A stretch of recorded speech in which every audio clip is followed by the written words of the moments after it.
welcome to CastAways, where we share the stories from the people who make the magic. Hi, I'm Stephanie, your host, and as a former Walt Disney World cast member myself, I find that people are often intrigued to know what it's like to work at a Disney park. You may have seen videos before about cast member rules, do's and don'ts, even myths. And while we might touch on some of these in this episode, it's mainly about our own experiences that leave indelible marks on our own lives and create the Disney fan addicts that we all are today. And thank you for being here on the PAC. If you like this content and would like to see more, please like, share, and subscribe to our channel and consider joining our Patreon. So tonight I have my first guest and I'm so excited to welcome him. I'm really a man that needs no introduction himself, Mr. Rob Whiteside. How are you doing? That's crazy. That's crazy you would say that. I'm good. I'm good. Thank you for having me on. I know that I'm excited. I love that you came up with this idea, and I'm ready to do it. Of course. Well, I really just feel like we're giving the people what they want. They want to know more about you. So No, let's get into it. Let's nobody's start asking with the for that. background. Oh, come on. They all are. Okay, so let's start with the background. Did you grow up Disney? Was your family really into Disney? Did you go on Disney trips growing up? You know what? It's a funny question because yeah, my dad was huge into like Disney. Obviously, a huge fan. The funny part is that um, he was afraid of carnivals because they put the Okay. rides on trucks and take them places. And he's like, that's not safe. Not like I guess that's it. It was not a fear as much of a he was cautious, I guess. And so we never went to carnivals. Like if you see those lights in the shopping center down the road and like the Ferris wheel and all that, he'd be like, nah, we're not doing that. Um, Skip it. my brother and sister were much older than me, and they actually went to the 1964 World's Fair. My dad took them all to that, and I was like, "Why didn't you take me?" Wow. It's like you weren't born. Like I was the surprise many years later. But when I was a baby, he actually took us to the again I don't remember this the preview center for Walt Disney World. He Wow. went For Walt to the Disney preview World. center. That's amazing. Yeah. And then Can there was what were you gonna say?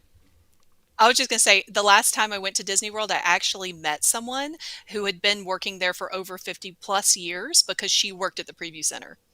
Really? Yes. Uh, yeah. I mean, it's still there. It's like some sort of like a fitness thing or like a boys club or something. Hmm. I don't know, but it's still there on Hotel Drive when you come in. That building still exists. Wow. I had no But idea. then we went back when I was like 3 or 4. Went back when I was like 10. And we had regional parks, but King's Dominion, Busch Gardens in Virginia, and we would go to those sometimes. But Great I one. think that he always wanted to have the big vacation and go to Disney World. We either went to the beach or Disney World. That's where we went. Same here. We definitely were Disney people and we definitely did a, trip to Disney or to the beach. So what exactly made you desire to work at Disney? So you grew up going, but did you say, "Hey, I want to be a cast member when I grow up"? No, no. um, to be honest, I we moved to Richmond, Virginia when I want to say 15, and when we did, I wanted to get a job immediately. You could get a job, and when you were 15 in Virginia at the time, I don't know if that's still a thing. Um, and I wanted to work at King's Dominion. I just had mentioned King's Dominion, and so it was Yes. 25-30 minutes away from where we lived, and I went there and applied and got a job and worked in their games department. And so I worked in a theme park from age 15 and worked my way up to manager. If you've ever seen The Simpsons and the welcome to Krusty Burger, that like who's the manager, that was kind of me when I was 18. I was a manager in the games department. It's like, why are you giving me this much responsibility? This is not smart. And so I used to like have to count plush, in the games department. We used to have Oh, to handle a lot of cash and change. So I think I got a little bit of the theme park bug there. And then in college, wanted to do the college program. Didn't exist at our school. really? Yeah. What college did you go to? Elon University. It's a little private school in North Carolina, and so I went Oh. there, and they didn't have the college program as like for credit, and Mm. so yeah, the day after I graduated from college, I literally packed my car from college, and instead of going back home, went with my buddy, and we moved to Orlando without jobs. Really? Yeah, we moved to Wow. Orlando and had an apartment off of Kirkman, and I was like, I'm gonna get me a Disney job. Like that's what I'm gonna do. That's amazing. So did you look up anything online? Well, look up anything online. Did you call a number at that time? Did you find out Wow. any openings that they may have had? I actually, it's funny that you should say that. Is that during spring break before I graduated, we both drove down to Florida and stayed Oh, with some friends and decided that we would try to like get the job secured then. And when we went to casting, they were like, "Move here and then come back when you're here." They literally said really? like, "We're not gonna like give you a job for 2 months from now." So yeah, so I did some Okay. like looking into it, I guess, at the beginning, but Yeah. probably not as much as I should have. Well, let's move into our Disney Days area because that's the meat of all this, and we really want to know about your experience there. When you walked into the cast building, because I walked in, I don't even think it's being used right now, but I remember walking in and there was a mural on the wall that was so beautiful, and you're going upstairs and you're meeting different people. But what was your first experience walking into Disney casting? By the way, when I went into Disney casting, I had that Michael Eisner Mickey tie on. I was Oh, dressed to the nice. hilt. I was like, had that tie and the button down. Like, no one That's goes looking awesome. for a job like dressed up like that. But I think it was awesome because it was right across the street from downtown Disney. Right. And you it looks amazing from the road with like the casting word up there, and it looks like a fun Disney building. It was like that fun Disney decade architecture, or like the Team Disney building and all that. Yes. And I was super nervous, and it was really cool to go in and see it. But I don't think I had that like the awesome vibe until we got to like training, like till we got to like Okay. traditions and all that. Well, tell me first about what you applied for. Did you apply for a specific type of job, or did you just say, give me whatever's available? No, honestly. So at King's Dominion, if you worked in rides, you had to also do cleanup. And when I say cleanup, you know what I Oh, mean. Like custodial. Yeah. Hmm. yeah, custodial. Well, I was gonna say also when people like lose it after a Vomit. ride. Yeah, yeah, exactly, Right. exactly. Code yellow. And so Right. I didn't want to do that. But that wasn't Mm. part of the gig when you were at Disney. So I specific and they didn't have games, and I didn't need to be in the games department again. So I said I Okay. wanted to be in attractions, and they said we don't have anything in attractions. Would you be open to anything else like transportation? And I said no, I just want to do attractions. And I really had my eye on the Great Movie Ride. That's what I wanted. Oh, yes. Oh, I that was would a have been great. huge, Hmm. huge fan of Hollywood Studios. That at that time, Disney MGM Studios. It was all Right. tours and that kind of stuff, and I loved every bit of that. I was a huge movie buff. My college job was working in a movie theater, so like I loved movies, and I was like, this is gonna be awesome. And they were like, well, we'll let you know when we have something in attractions. We don't right now. Okay. So my So what did you roommates, do? I was gonna say my roommate said he would do anything, and so they gave him monorails because that was part of Oh my transportation. gosh. You missed out. I did because when we would go to like hang out with people, or go to a party or a restaurant or something, and people would be like, "Oh, you work for Disney? What do you do?" He would go, "I work in monorails." They would know in an instant what he did. They're like, "Oh my gosh, that's Of awesome!" course. They were like, "What do you do?" And I'm like, "Okay, if you've ever been to Epcot with your grandmother, you would go to the land, and at the land you would see an attraction called Listen to the Land, where you see vegetables growing in hydroponics, and that's what I do." And they're like, "So monorails," and they talk to that guy. And um but yeah, so Of I course. honestly I didn't have a job there yet, so I went and applied at the AMC Theater at Pleasure Island. Oh, how neat. And so I worked there for until they called me, which was probably about a month, I think. That's And not then they bad. called me to be in attractions, and they were like, "Hey, we've got an attraction for you, but it's at Epcot, and it is the longest spiel that we have Mhm. on grounds, and it is Listen to the Land." So for those that don't know, there used to be a spieler who would be on the front of the boat. I love that old Epcot jacket, Yes. that Oh my silver gosh, it's jacket. awesome. But yeah, We'll have to get that's what into I the did. costume. So you did that. So of course, the first thing I'm going to say is, do you remember the spiel? Do you remember saying all those lines? Can you say it? No, I honestly, the parts of it that I remember are, obviously the first part of it when you're getting onto the boat, and you would, have the microphone and you'd say, welcome aboard. Please make sure to lower your step. Like, no, I've lost it now. Welcome aboard. Please make sure to lower your head and watch your step as you enter the boat. We ask that there be no eating, drinking, smoking, or flash photography during our trip. So that was how we opened it. That's good. And then Okay. at the very end, I will never forget the end tagline, because we would go into that last tunnel, which now has like the sad tomato girl. Yeah. But Yes. at that point, you were through the greenhouse, and we would get to that part where you get into the tunnel, and the music would kick in. And so we would always end it as we would say, as we look to the future and we listen to the land. And then you hear, just make believe. And like, Mhm. it was great. I loved that part. So that's the part I always remember. But I have the script somewhere. I tried to put my hands on it for this conversation, but can't find it.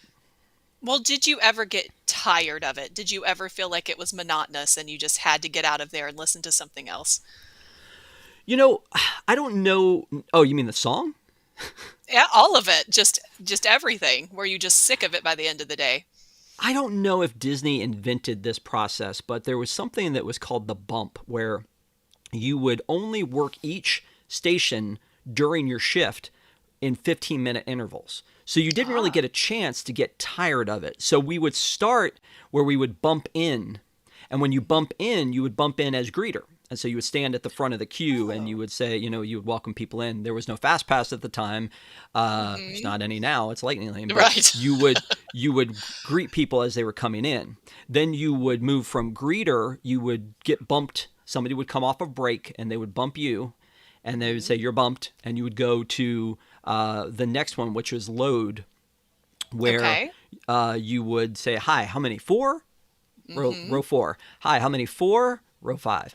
And so that was part of that. And then the next thing you would do is you would go to, I think, the control center where you would launch the boats. There's a Oh, big button there, wow. and you would launch the boats. And then the next thing you would do is you would get on a boat. So you would Uh-huh. bump onto the boat. And so when you bump on the boat, you would do your spiel and you would go around. And I think it was usually about twice in a row that you would go around for that. That's not bad. And then when you would bump off onto unload, and then you would Okay. bump on to break. That's fascinating. I had no idea that they did that. I think that that's it really cuts back on fatigue and people, like you say, just kind of getting tired of doing the same thing over and over again. So that's fascinating. Yeah. Um, do you have any, memories from any funny cucumber stories or people jumping off the boat to grab?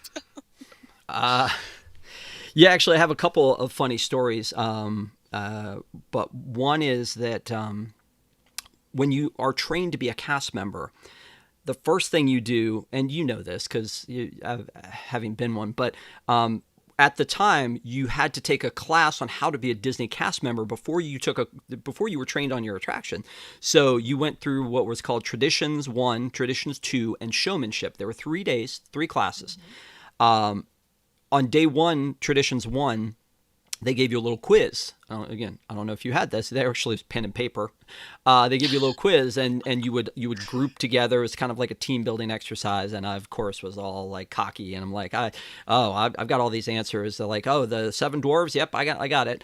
And the guy who was our instructor noticed how cocky I was being, and we had one of our showmanship things that we had to do after we took the quiz was we were in the utilidors doing this, Yeah. or Okay. behind it. So we would come up to Magic Kingdom and we walk down Main Street and we would go to the Walt Disney Story, which used to be at the end of Main Oh, Street. And we would okay. watch the Walt Disney Story. That was part of showmanship. It was learn about the man who started this company. And so the That's guy neat. sat behind me and he would lean up and he would ask me questions about the movie, and I would not know the answers. I mean, he was like, the one he asked me is there was a bit about Walt drawing his neighbor's horse, and he leaned forward. He goes, "What's the Mm. name of the neighbor's horse?" I was like, And my dad Oh, used to make us go to that all the time. this is the start of your trivia obsession. I'm just Yeah. kidding. Well, the name of the horse was Rupert, and I will never forget that. Oh my gosh.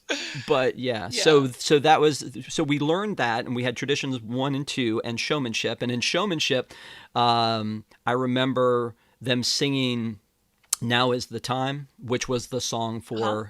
for Carousel at the time. Carousel.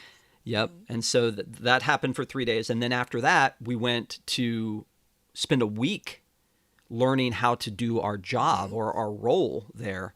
So there's a lot of training. I love that, especially coming from a place where many jobs I've had, they go, "Hi, welcome. This is your job. See you at the end of the day." Right. It was great that they would do that much training. But Hmm. another funny story is that I had to have there was a boat that I hosted. Not a soul spoke English. Oh no. So I've got, it was a handheld mic, and I'm like, it's like, as you see over here, and they're just talking to each other the entire time, and I'm like, I don't know why I'm doing this. Like, why am I here? So yeah, that was a thing. Also, I got in trouble once for being a good guy. So most attractions, and they used to do this all the time, is that if the attraction closes at 9, if you are in the queue by 9, you You can can ride the ride. ride. Yeah. Right. So I was, and you know how the land is on the lower level, or the listing of the Yes. land, living with the land is on the lower level. I would look up at the escalator, and then we also had a clock over where Sunshine Seasons is, and it had a cuckoo clock, and it would go off at 9. So there was somebody that came around the corner at the time. I was like, "Oh my gosh, can we get on? Can we get on?" And they started running down, and I was like, "Sure, come on, come on." Didn't see that they had Oh 15 people with no. them. Oh no. So we couldn't fit them all on one boat, which meant we had to take a second last boat. So my lead Hmm. took me into this closet, and if you guys are ever there, the escalator comes down. Underneath of it was a closet. He took me in there Oh. and just read me the riot act, and then said, "You're taking that last boat because everybody here has to wait, For for you. now for you to be Hmm. here." And so I Hmm. thought I was doing the right thing, but no good deed goes unpunished. So That's I true. hate. I had to lead that boat and be just angry at these people who cost me this situation. Like, it was, yeah, it was not Hmm. great. Well, speaking of a lead, can you explain exactly what that is? Yeah. So, at that time, the lead is your basically your lead cast member, the one who has been there a while, who schedules, who has the answers, who it's like if somebody says, "Let me speak to your manager," that would be them.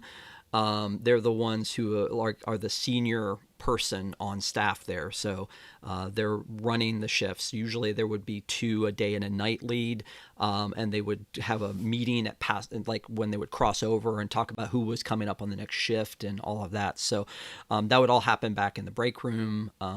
And so again, the lead was in costume, just like everybody else, Hmm. but they were again senior to the situation. Hmm. I don't know how that system happens now, but that's how that worked. And so how long were you at Disney? Did you work for multiple years? No, I just worked for 1 year. I went there right out of college, and like I said, worked at the AMC movie theater, worked at the land, Hmm. and then I wanted to cross train, and I had hoped that cross training they make you stay at your station for I think 30 to 60 days at the time, and then you could put in to cross train to another attraction. I would have Okay. loved to again to have gotten into the Great Movie Ride, but that wasn't to be. And so instead, I cross trained into Journey into Imagination, which was Oh, awesome. the original Figment. Yeah. Hmm. So, That's amazing. uh, yeah. Did you have different, I mean, so let's talk about costuming because you mentioned it earlier and the wonderful coat that you had on Listen to the Land. Do you have a picture of yourself in that costume? You know what, Stephanie? Only for you would Thank I you. show this picture, and I never show this picture. I never show this picture. It's going to be good. I know, I know. That's It's amazing. yeah, The it's blue ridiculous. So polyester. it's a blue polyester jumpsuit that zips up, and it had a mock turtleneck, and then that silver jacket was part of Epcot. So you wore the silver jacket no matter what role you had at Epcot. Oh, Uh, oh, that's but neat. yeah, but one of the things that I did do is I stole the belt. I have No yeah, I way. I have the belt. So yeah, so here's the belt, the actual belt. Disney, come find me if you want this back. But yeah, I think you're this is good. the actual belt from back in the day. So I mean I don't know Does why it I took bring it. back I don't memories know. for you? A comfort blanket kind of situation. You have to have it. Yeah. Yes. One of the reasons Oh, you were asking how long I was there, one of the reasons that I left was that I think my parents were a little bit upset that they had just paid for a full communications college 4-year education, and I was working as a spieler on a boat. But it's um, communicating though. You're communicating. yeah, exactly, in Communicore. So That's right. I was you know, I loved being there, and I could have probably easily have spent the rest of my life there. And at that time, many people had been there since the Yes. '70s, met their significant other, had kids. Those kids started working there. Like it had. It was a Wow. thing, and so I could have been like stayed there, but my wife, who at the time was my girlfriend, we were long distance, and I missed her, and also felt like I probably should get a real job. I had tried to get a behind the scenes job there because I had this communications background, and I tried to get a job. The Hollywood studios had a lot of behind the scenes stuff between. Hmm. Like video vaults and things like that. And also, there was a magazine. I don't know if it was still there, or newsletter when you were there, called the Eyes and Ears. Yes. Yes, it was. It still, I mean, was, I guess. I looked for copies and I can't find them. I know I have some. But I thought it would be perfect for me because I used to do a lot of page design, layout, interviews, and photographs. And so I thought this would be a really cool Okay. job for me to work for the Eyes and Ears. But, I could go around, find out the new stuff, interview cast members, things like that. But I tried to find a job there. I tried to find a job in the Video Vault. I actually had a couple of interviews, and the one interview, the woman said, "You can't really go," and she used this verbiage. You can't go from hot dog cart vendor to Video Vault. You need to go somewhere else and get experience and come back. So that was kind Mm. of a wake up call, and so I actually left there and went to do marketing somewhere else, and then really never. I did actually, while I was doing that, work part time in a Disney store because I could not stop working for Disney. It was ingrained. I mean, Well, kinda, yeah. Like I didn't want to stop working for Disney, so I just kept, like, what else can I do here?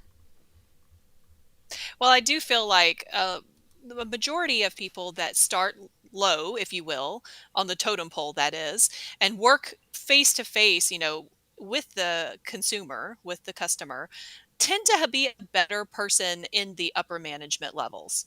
You know, I feel Yeah. like they kind of understand what the people want and they, do a better job of that.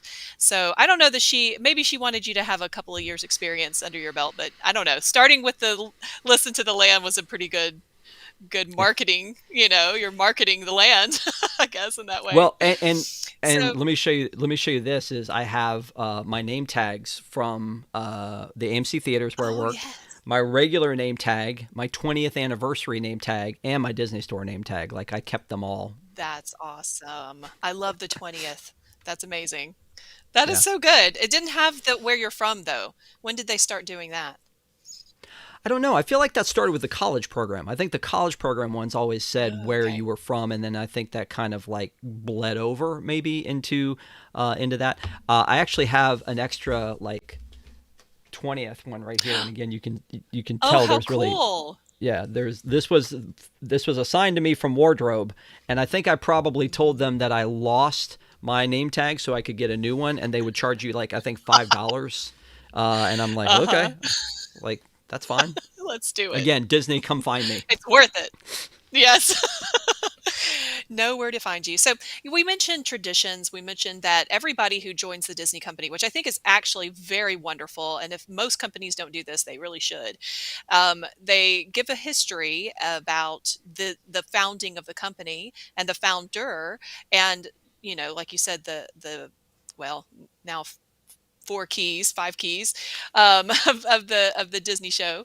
But I remember parts of that being very important to maybe not necessarily your specific job, but most people will have to answer some question at some point that it's just a random person walking up to you and you have to know where to tell them what to do, where to go. And it all kind of is about the same no matter what job you're doing. So for instance, do you remember the Disney Point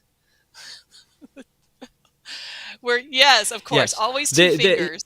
yeah the verbiage they use is we don't point, we gesture. So it's this way. Exactly. You could do open hand, you could do whatever, but you could not point with one finger. That was the thing. I used to watch cast members all the time afterwards when we would go back to Disney and see if they were pointing. I don't know that that's a thing anymore. I don't think they enforce that as much, but that was definitely something. The gesture. The other thing was pick up trash when you see it in the park, no matter whether it's in your lane or not. And so I'm in costume and I'm walking across and I would see a piece of trash, I pick it up. I still am almost like compelled to do it even today in Disney parks, that they ingrained that I in me do so too. much. And then the other thing was that I was again such a cocky stickler for like trivia and rule like and the lore of Disney that they gave me this speech about Epcot is that when somebody wants directions, you call it the big golf ball because that's what they call it. Oh, So Spaceship Earth, you don't say Spaceship Earth, you don't say the geodesic sphere, you say turn left at the big golf ball. And I will never wow. forget that part either, is because again, that's at the time. I don't know that people do that anymore, but at the time, everybody called it the big golf ball. Oh, our family, we definitely still call it the big golf ball. So, was there any perks that you can remember about being a Disney cast member that you were like, "Oh, this is wonderful." I think admission to the parks was huge. The fact that you could go into the Mhm. parks whenever you wanted to. When I was there, Splash Mountain had just opened, and so I would, and I worked the late shift because the early shift belonged to the old timers. So the late shift is where you Oh, had no. to be if you were new, because they don't want to close. They wanted to get in like it was a 9 to 5 Mhm. job and get out, and I do respect it. Sure. So most of the time it would be I would go get up early, go into the parks. And at that time, you didn't have to bring your costume home. I think that that's a thing they do now. But there was wardrobe at Epcot, and so I would go into Yes. the parks and I would hang out and do things, and then I would come to wardrobe. I had a locker. I would get changed out. I would go to my job. I would come back. You took your clothes, got back in your street clothes, and then you swapped them out with wardrobe and put them in your locker so that the Mhm. next day when you came in, they were there. And so Mhm. I could just get up in the morning, go and hang out at the Magic Kingdom, ride Splash Mountain a couple of times, and then go to Epcot and then do my thing there. And then, there were some nights where, because Epcot closed earlier, that I would race over to the Magic Kingdom afterwards to, again, ride Splash Mountain. I rode the heck out of Splash Mountain. That was because, again, that was like such a big deal to me at the time. The other thing I used to do is go drive around grounds because it was before the guard gates, and you Oh, could go to wow. hotels and just Mhm. drive to hotels and just experiment and look around and see things. So again, they changed a lot of that stuff. That is really So great. But I think, yeah, definitely, I think that there was a perk to be able to go in the parks. The fact that you would get your main gate pass and could let other people in was great. Like when my parents came down to visit, and I could get them into the parks, that was kind of cool. And Absolutely. then, oh my gosh, the canteens. So Hmm. they had places where you could go as a cast member before or after your shift and get food for cheap. And the Odyssey Hmm. was that for Epcot. In the back of the Odyssey was the Oh. employee canteen. I think at Mhm. Hollywood Studios it was behind where Disney Junior or Disney Playhouse Disney, Live. Hmm. yeah, where that Yeah. is now. And so you'd go and get a hamburger and fries and a drink for like $2. And so I would, again, go to the parks, come do that, and then go to my shift. So yeah, that was a nice perk. And then also the Company D. I don't know if that was there when you were there or not. Hmm. It was like a cast member It store was. where you could go and Yep. buy I was just things. about to say merch. I know you like the merch. You know what I used to buy when I worked there? Because again, working there, I was poor. Oh no. Um, but also I didn't have a lot of space where I was, and so I would buy license plates. That was my thing, is that I would buy the Oh. license Mhm. plates all the time. And so I have some. Again, I don't have hands on them right now, but I know where I know they're in the house. I have about 70, I think, license plates because they would stack and you could Wow. collect them, and they had them for lands and for anniversaries. And so, Mhm. like for Epcot 10 year, I have the Epcot 10 year, and then I have the cast member Epcot 10 year, Oh which was wow. again sort of a big That's deal for special. me. Yeah, I liked Mhm. it. That No, I that's mean, really that was great.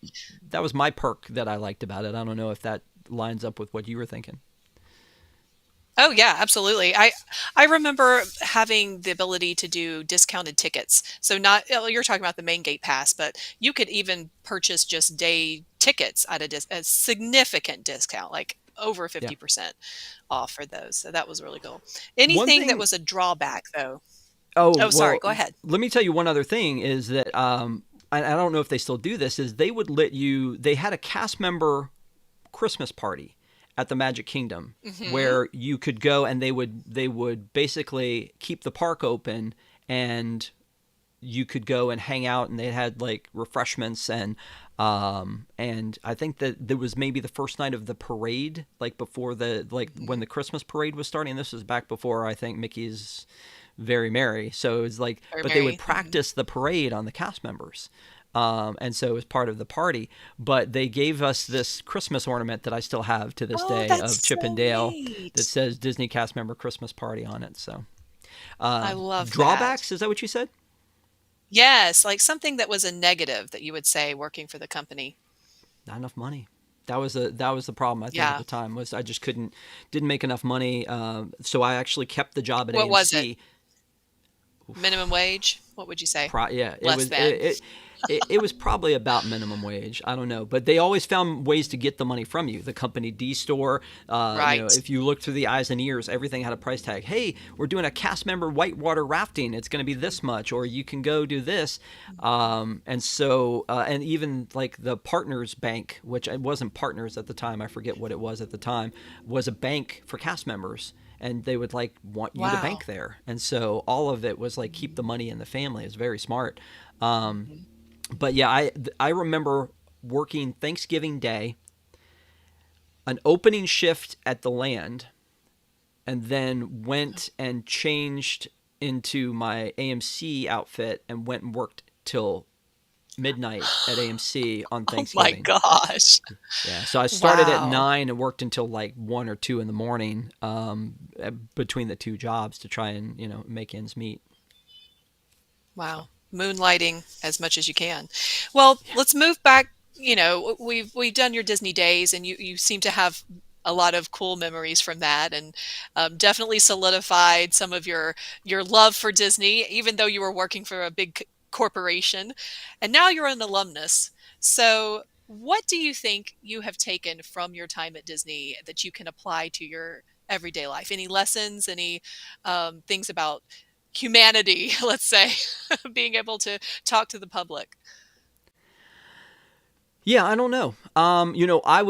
Before I started working at King's Dominion, I was actually an introvert, which I'm sure no one believes. But I was actually an Really? introvert, so that was my opportunity to kind of come out of my shell.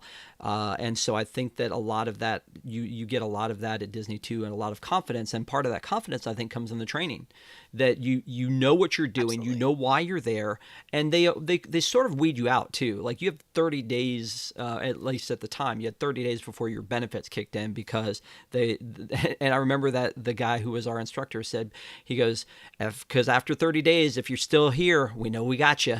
And I was like, Oh okay. my goodness, that's Um, smart. yeah. So, and I was there with other people who just wanted a job. And for me, this was Yes. everything to be able to work for Disney. So, I think that there's a lot of patience that you learn from dealing with guests Yes. all the time. I think there's a lot of Mhm. grace that you learn Mhm. that you give to others. Absolutely. And again, I think that just cleanliness, tidiness, that kind of thing Oh, when for it comes to sure. your workspace and Your look. all of those things. Mhm. Yeah, exactly. Now, you wouldn't know that Mhm. necessarily from my house because I have so much stuff, merch. But no, I think that like it drives me crazy now, and I don't think it did before then. Like when I'll walk by a chest of drawers and one of them is a little bit open, and maybe the kids had like a shirt or something sticking out. I'm like, how can no, you can't do that. And it's not really an OCD thing. It's just a matter of like sort of again. I think that they were very good at making you understand how important these little things were. Standing up straight because Mhm. they talk to you about that in showmanship. Like keep that this is actually a more comfortable position to stand up straight than it is to slouch. Mhm. Um, that 100%. it takes Yeah. less effort, and so there's a lot of those little things that, and I still do the point. I still pick up the trash and all that. So I still do myself. Um, is there anything that what would you say to somebody who's interested in applying to for a Disney position? I don't Yay, know. nay? Well, I was gonna say I don't know what it is anymore. Like I'm not. I mean, again, like I said, I've seen people in costume schlep into the park, and think to myself, man, you Right. had to take care of that costume. You had to wash it. You had to bring it back, and you have to wear it into the park. It feels like Mhm. it's probably a very different experience than the one I had. But I would say, that my son had thought about doing the college program and I wanted him to. And I think he applied for it, and they were like, "No, apply next time." And next time was COVID. So, um, Oh, no. so yeah, so he did not get a chance to do that. But I would have encouraged him to do it just because I think it's a good experience. It felt like for me, Mhm. being having just graduated, it felt like an extension of college because there are a lot of people Okay. my age who were there trying to figure things out, who were having a good time, who were it's a spirit of camaraderie at the time, and so it felt like a bonding experience for me. So I'm sure that the people in the college program think that. I at least I would think so with like I don't do they still stay at Vista Way? Like I don't even know. I think so. Yeah, so you mentioned the college program and, the camaraderie. And you mentioned Pleasure Island earlier too. I When did. I was there, a lot of people would go to Pleasure Island and hang out after shift. Did you do that? Yeah, this picture right here is me, and I have no idea what was happening here. I don't like this guy was a guy I'd met there, and a friend, and I think I was maybe dancing at the top of Pleasure Island in front of the Adventurers Club. You can see the Adventurers Club weekly schedule of events, Slow Boat to China in the background. I don't know what was happening. Maybe I was like dancing or really getting into it but yeah, we used to go over there. There were cast member nights at Pleasure Island. We would go to Mannequins. We would go to Mhm. Fireworks Factory. Mannequins. Those kind of Mhm. places that don't exist anymore, and just hang out. We would go over to was it Jungle Gyms that was over there. Mhm. Over by the crossroads, and that's the place I remember trying to explain to somebody what Listen to the Land was sitting there at a table having drinks and like with these people, and they're like, oh, Disney, really, what do you do? It's the thing that the unofficial guidebook to Disney World says, if you don't have time, skip it. It's that thing. That's the Oh thing that, no, yeah. that's the one. Well, I think Yeah. that your time at Disney though was a good experience. Would you say overall? Yeah, yeah, I think it was. I'm proud to have that on my resume. I'm proud to, and again, it shouldn't necessarily be this this long into the future, but I think it carries some clout with it when people are like, "Oh my gosh, you worked for Disney. That must have been amazing." And then again, you have your stories and the things that you can tell them about. But honestly, it was a great experience. I think it probably early on in my career opened some doors for me, maybe because again, when I would hire people, I would look at a resume, and if somebody had Disney or Disney College program on their resume, I was absolutely going to talk to them, even if like they had no other credentials. I definitely wanted to at least talk to them and see what was going on, and I think in most cases you could see that Disney difference. Well, I completely agree with you. While you were more forward facing, you were with the public, right there, and got to play yourself. I had a different position, and I was in entertainment, so I was not always forward facing. But I agree with you. I think that anybody that goes to Disney and works for Disney can have those experiences and take them later on into life and really help their budding careers in whatever field they're going into. So, but thank you so much for being here tonight. And thank you for sharing your Disney stories and some of the funny pictures. I absolutely love that. Again, only for you, Stephanie. I feel like somebody's going to need to interview you at some point too to hear all of your stories if you have them to share, because I know you were friends of some of these people. So, Maybe so. That would be great. Well, do we want to talk about what's coming up for programming for the yeah, PAC, the yeah. Park Adventurers Club? Yeah, absolutely. So we're doing this tonight, the CastAways, which again is Stephanie's new venture. I'm very excited about it, and thanks for having me on your first episode. Tomorrow we're gonna do Stitch reactions at noon because the Stitch movie came out Thursday night, and we've got some people, Jake and myself, who want to talk about it. We'll have maybe a couple other of our park adventurers on, and then Sunday night we have our marquee show, the Park Adventurers Club, that we do every Sunday night at 8:30. So there's that, and then of course, big shout out to our pack members. We love the pack, and if you want to learn more about that, you can go to patreon.com/go pack. And thank you guys to for all of the pack members that are out there. We appreciate you. Go Pack. Thank you so much for being here tonight. We really appreciate your support. And please comment below and let us know of your questions for Rob and anything else you want to know about being a Walt Disney World cast member. Until the next time, have a great time. Thanks.